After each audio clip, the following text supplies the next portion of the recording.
पश्चिम बंगाल की सियासत में एक बार फिर ऐसा झटका लगा जिसने ममता बनर्जी की सरकार और प्रशासनिक तंत्र को कटघरे में खड़ा कर दिया।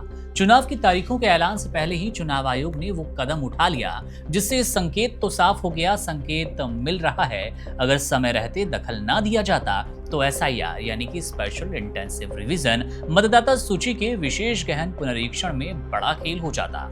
चुनाव आयोग की सख्ती को सीधे तौर पर ममता सरकार के सिस्टम पर अविश्वास के तौर पर देखा जा रहा है, क्योंकि जिन अफसरों पर कार्रवाई हुई वे वही कड़ियां हैं जिनके जरिए मतदाता सूची जैसे संवेदनशील प्रक्रिया को प्रभावित किया जा सकता था। चुनाव आयोग ने पश्चिम बंगाल में 7 अधिकारियों को तत्काल प्रभाव से निलंबित कर यह साफ संदेश दिया कि चुनावी प्रक्रिया के साथ किसी भी तरह की चालाकी या लापरवाही अब बिल्कुल नहीं चलेगी।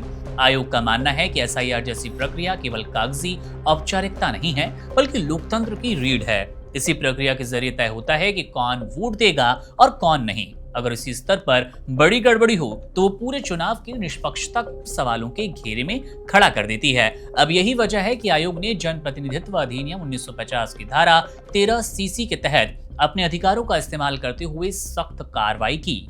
आयोग की नजर में ये सिर्फ प्रशासनिक चूक नहीं है बल्कि गंभीर कदाचार और शक्तियों के दुरुपयोग का एक संगीन मामला है। जिन अधिकारियों को निलंबित किया गया उनमें अलग अलग विधानसभा क्षेत्रों के एआरओ शामिल है जिनकी भूमिका मतदाता सूची में नाम जोड़ने हटाने में बेहद अहम होती है। मुर्शिदाबाद के शमशेरगंज से लेकर फरक्का, मैनागुड़ी, सूती, कैनिंग पूर्व और देवरा तक फैली ये कार्रवाई बताती है कि मामला किसी एक इलाके तक सीमित नहीं है और यही वजह है कि राजनीतिक गलियारों में ये चर्चा तेज है कि अगर समय रहते चुनाव आयोग लगाम न लगाए तो एसआईआर के जरिए बड़े पैमाने पर वोटर लिस्ट में हेरफेर की कोशिशें होती रही है और हो भी सकती है। चुनाव आयोग ने पश्चिम बंगाल के मुख्य सचिव को भी साफ निर्देश दे दिया है कि निलंबित अधिकारियों के खिलाफ उनके कैडर स्तर पर तुरंत विभागीय कार्रवाई शुरू की जाए और इसकी जानकारी बिना देरी के आयोग को सौंपी जाए, आयोग को स्पष्ट किया जाए।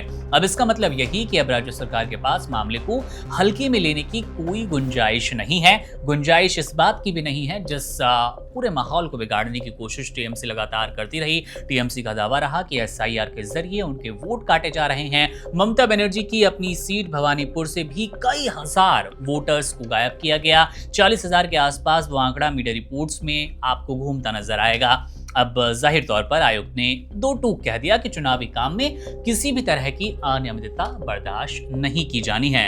अब इस पूरे घटनाक्रम को ममता बनर्जी के लिए बड़े राजनीतिक झटके के तौर पर देखा जा रहा है और विपक्ष इसे इस बात का सबूत भी बता रहा है कि बंगाल में चुनाव से पहले सिस्टम को अपने हिसाब से मोड़ने की कोशिश की जा रही है। कोशिश हो सकती थी, ममता बनर्जी, टीएमसी इसी काम में लगी थी।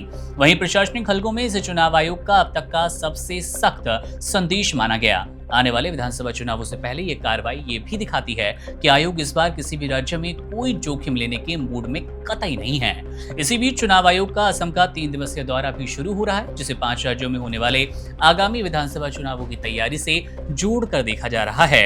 आयोग राजनीतिक दलों, प्रशासन और सुरक्षा एजेंसियों से बातचीत कर यह सुनिश्चित करना चाहता है कि कहीं भी लोकतंत्र की प्रक्रिया के साथ खिलवाड़ ना हो। पश्चिम बंगाल में हुई कार्रवाई ये साफ कर देती है अगर कहीं भी गड़बड़ी की आशंका हुई तो चुनाव आयोग बिना किसी दबाव के सीधा एक्शन लेने से पीछे नहीं हटेगा।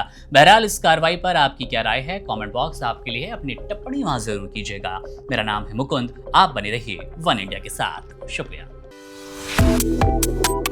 Subscribe to One India and never miss an update.